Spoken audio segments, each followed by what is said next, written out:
ഇനി ദേശചരിതം.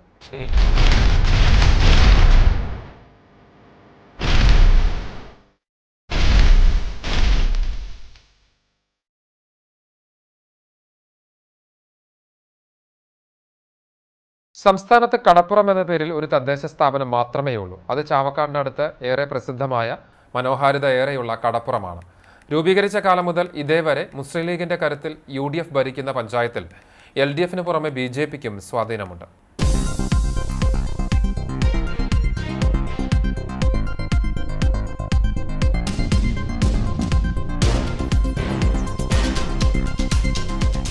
പടിഞ്ഞാറ് അറബിക്കടലും തെക്ക് ചേറ്റുവ പുഴയും കിഴക്ക് കനോലി കനാലും വടക്ക് ചാവക്കാട് നഗരസഭയും അതിരിടുന്ന കടപ്പുറം പഞ്ചായത്ത് 1967 നിലവിൽ വന്നത്.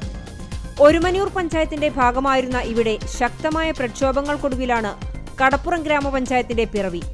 9.87 ചതുരശ്ര കിലോമീറ്റർ ചുറ്റളവിലുള്ള പഞ്ചായത്തിൽ 29,000 ജനസംഖ്യ.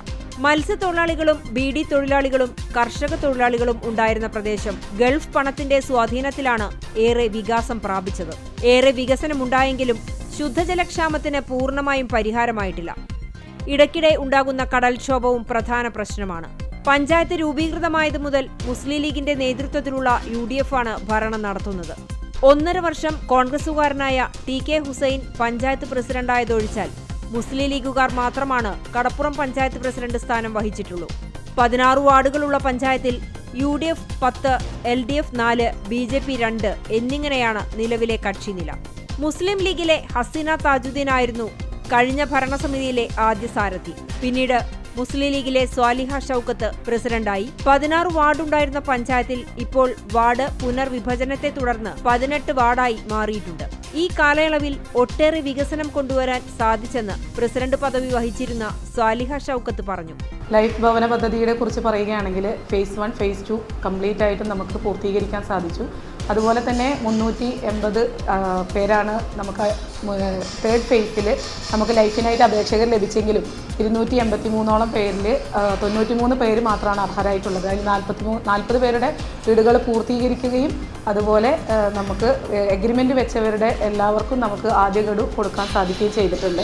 കുടിവെള്ള പദ്ധതിയുമായിട്ട് ബന്ധപ്പെട്ട് നമ്മുടെ തനത് കുടിവെള്ള പദ്ധതികൾ ഒരുമനിയൂർ, അതുപോലെ തന്നെ കറുകമാട് നമ്മുടെ അഞ്ചങ്ങാടി സ്കൂൾ പരിസരത്ത് നിന്ന് നൽകുന്ന വെള്ളം, അതിന് പുറമേയായിട്ട് നമ്മളിപ്പോൾ 42 കോടിയുടെ ഒരു കുടിവെള്ള പദ്ധതി നമ്മുടെ ജലജീവനുമായി ബന്ധപ്പെട്ട് 10 സെൻറ്റ് സ്ഥലത്ത് നമ്മൾ തുടങ്ങിയിട്ടുണ്ട്.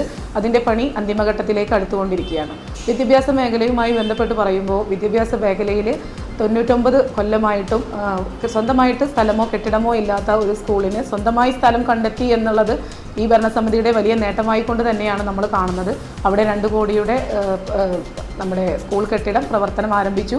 അവിടേക്ക് വേണ്ട സ്കൂൾ ഫർണിച്ചർ, ഓഫീസ് ഫർണിച്ചർ മുതലായവ മുന്നോട്ട് വെച്ചുകൊണ്ട് തന്നെ നല്ല രീതിയിലുള്ള കുട്ടികൾക്ക് പഠനത്തിന് ഉപകാരപ്പെടുന്ന കാര്യങ്ങളുമായിട്ട് മുന്നോട്ട് പോകുന്നുണ്ട്. യുവജനങ്ങളുടെ പ്രധാന ആവശ്യമായിരുന്നു ഒരു കളിസ്ഥലം. അത് ഭരണസമിതി മുഖവിലക്കെടുക്കുകയും അത് മുൻനിർത്തിക്കൊണ്ട് തന്നെ 50 ലക്ഷം രൂപ വകയിരുത്തി നമ്മളൊരു സ്ഥലം അതിൻ്റെ ആദ്യഘട്ട നടപടികൾ പൂർത്തീകരിച്ച് മുന്നോട്ട് പോയിക്കൊണ്ടിരിക്കുകയാണ്. 61 വർഷമായിട്ട് നമ്മൾ ഐക്യജനാധിപത്യ മുന്നണിയുടെ കീഴിലാണ് കടപ്പുറം പഞ്ചായത്തിൻ്റെ ഭരണസമിതി മുന്നോട്ട് പോയിക്കൊണ്ടിരിക്കുന്നത്. ആ ഭരണം എന്നും തുടർന്നുകൊണ്ടിരിക്കും എന്നും കൂടെ പറഞ്ഞുകൊണ്ട് നിർത്തുന്നു. എന്നാൽ തുടർച്ചയായ ഭരണം പഞ്ചായത്തിനെ വികസനത്തിൽ പുറകോട്ട് നയിച്ചുവെന്നാണ് LDF പറയുന്നത്. ഇപ്പോഴത്തെ ഭരണസമിതി സമ്പൂർണ്ണ പരാജയം തന്നെയാണ്. അത് വീണ്ടും വീണ്ടും പറയേണ്ടിയിരിക്കുന്നു. കാരണം അടുത്ത ദിവസങ്ങളിലായിട്ട് UDFിൻ്റെ നേതൃത്വത്തിൽ ഒരു വികസന മുന്നേറ്റ ജാഥ സംഘടിപ്പിച്ചിട്ടുണ്ട്. പക്ഷെ അതിന് വികസന മുന്നേറ്റ ജാഥ എന്നല്ല പേര് കൊടുക്കേണ്ടത്, ഒരു കുമ്പസാര ജാഥ എന്നുള്ളതാണ്. കാരണം കഴിഞ്ഞ കാലയളവുകളിൽ പ്രകടന പത്രികയിൽ ഒരുപാട് വാഗ്ദാനങ്ങൾ നൽകിയിട്ടുണ്ടായിരുന്നു. അതൊന്നും യാഥാർത്ഥ്യമാക്കാൻ പറ്റാത്തൊരു ഭരണസമിതി തന്നെയാണ് ഇപ്പോഴും മുന്നോട്ട് പോയിക്കൊണ്ടിരിക്കുന്നത്. പ്രത്യേകിച്ച് പറയുകയാണെന്ന് വെച്ചിട്ടുണ്ടെങ്കിൽ ഒരുപാട് കായിക പ്രതിഭകളും യുവജന ക്ലബ്ബുകളുമുള്ളൊരു ഈ പഞ്ചായത്തിൽ ഒരു കളിസ്ഥലം ഏറ്റെടുത്ത് കൊടുക്കുന്നതിന് പഞ്ചായത്ത് പൂർണ്ണ പരാജയത്തിലാണ്. അതുപോലെ തന്നെ ലൈഫ് മിഷൻ പദ്ധതി, പുനർഗേഹം പദ്ധതി പ്രകാരം സർക്കാർ ഒരുപാട് ഫണ്ട് നൽകുന്നുണ്ടെങ്കിലും അതിനെ കൃത്യസമയത്ത് പൂർത്തീകരിക്കുന്നതിന് പഞ്ചായത്ത് പൂർണ്ണ പരാജയമാണ്.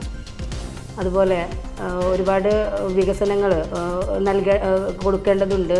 എന്നിരുന്നാലും പട്ടികജാതി ആളുകളും അതുപോലെ തന്നെ മത്സ്യത്തൊഴിലാളികളും ഒരുപാടുള്ള ഈ പഞ്ചായത്തിൽ അവർക്ക് വേണ്ടിയിട്ടുള്ള ഒരു പദ്ധതി ആവിഷ്കരിക്കാൻ പഞ്ചായത്ത് പൂർണ്ണ പരാജയത്തിൽ തന്നെയാണ്.